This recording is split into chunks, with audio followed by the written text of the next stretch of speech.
Hey travelers, do you love to dance when you're on vacation? Do you know the wobble? Do you know the Cupid shuffle? Well, if you don't, then you definitely are going to want to check out this video series. I've put together just a little playlist for you of some of the most common songs that you're going to encounter that are sort of like line dances that you're going to find at Mexican resorts and the discos. And the wobble is a lot of fun, and so is the Cupid shuffle.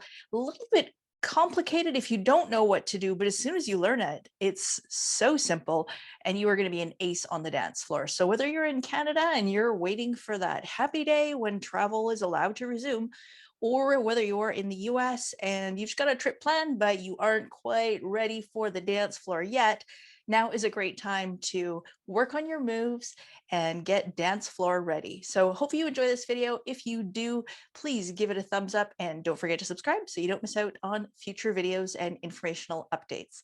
Thanks, and we'll see you on the next one.